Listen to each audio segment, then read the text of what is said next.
The dreadful news. It was the last day of August when my uncle came to our house out of the blue. He wore his hunting gear and had his rifle slung across his back. I could tell from his look that it was something. He sat down on the living room couch, and my parents joined him. They began to talk in hushed tones, and tried their best to keep me out of the conversation. But being 19, I wasn't going to just sit there and ignore them. "What's going on?" I asked. "Jenna, dear," my mother said, placing her hand on my shoulder. "Your cousin, Lily, has gone missing." "What?" I gasped. Lily is only 13 years old, and she lived with her parents in a small town in the northern mountains. "When did this happen?" "She went camping with her parents last week," my uncle explained. "Her mother fell sick and had to beta Ken back to the town.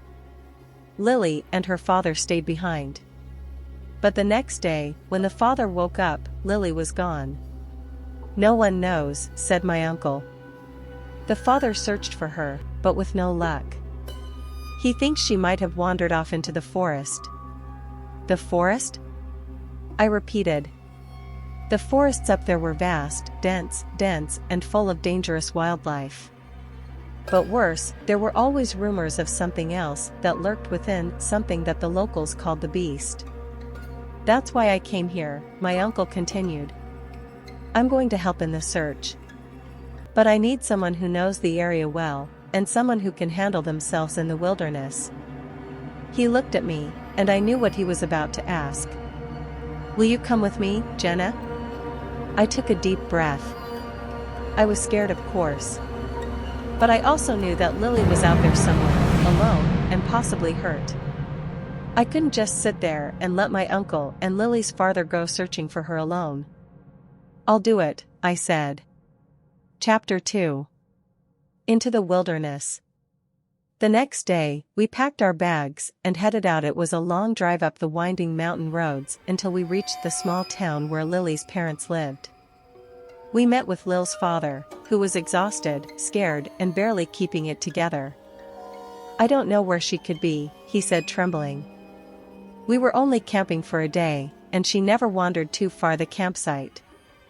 "Don't worry," said my uncle, patting him on the back. "We'll find her." We set off into the forest, heading towards the last known location of the campsite. I had been in the area before, but only as a casual hiker. This time, the stakes were much higher. We walked for hours, following the trail, until we reached a clearing. It was a large space, with tall trees surrounding it, and small stream running through it. The campsite was nowhere to be seen. "This is the place," said Lily's father, pointing to the stream. We set up the tents by the water. "All right," said my uncle. "Let's split up and search. Jenna, you come with me." We parted ways, and I followed my uncle deeper into the forest.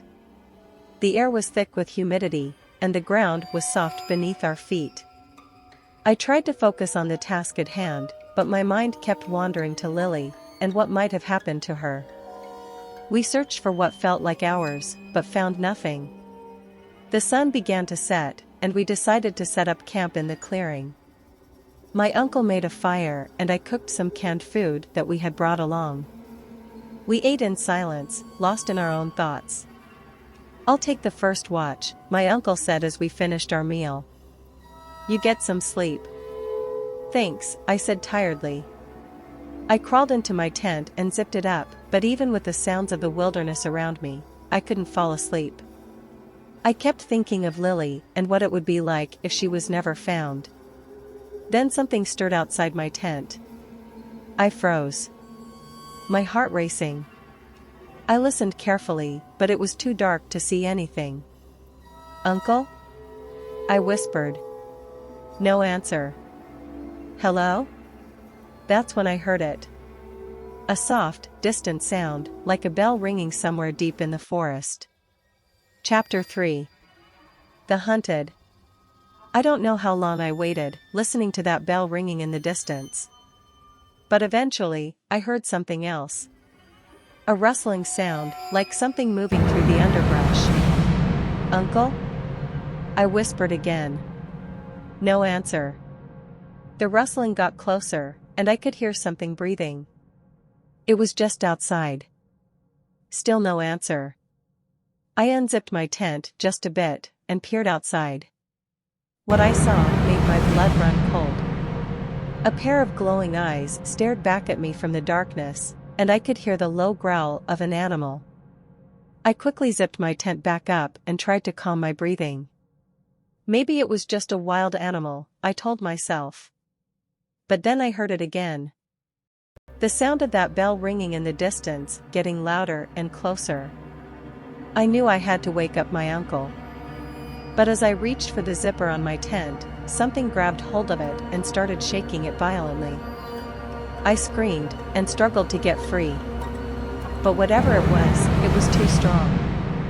I heard my uncle yelling my name, and then the sound of gunfire. The shaking stopped, and I dared to peek outside. My uncle was standing there, his gun aimed at the creature that had attacked me.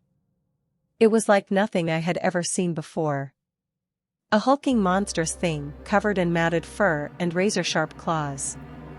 Its eyes were red and crazed, and a bell hung around its neck. My uncle didn't hesitate. He fired again and again, until the creature finally collapsed on the ground, dead. We both sat there in silence for a moment, catching our breaths. And then we heard it again. The sound of bells ringing, coming from deep within the forest. "We need to leave," my uncle said, his voice shaking. We quickly packed up our things, and made our way back to the trail. But as we walked, the sound of the bells grew louder and louder, until it almost deafening. And then we saw them. Dozens of creatures like the one we had just killed, snarling and growing and carrying bells around their necks. My uncle grabbed my hand, and we broke into a run. We ran and ran, until we finally reached the safety of our car. But even as we drove away from the forest, the sound of those bells continued to haunt us. And I knew deep down, that we had only barely escaped something truly horrific. My cousin was gone. Those beasts got her. I only hope her dad that we had split up with earlier was okay. While we were still both in shock, we agreed we have to return. Not at night, but during the day with rangers, and hopefully we can find her body. God help us.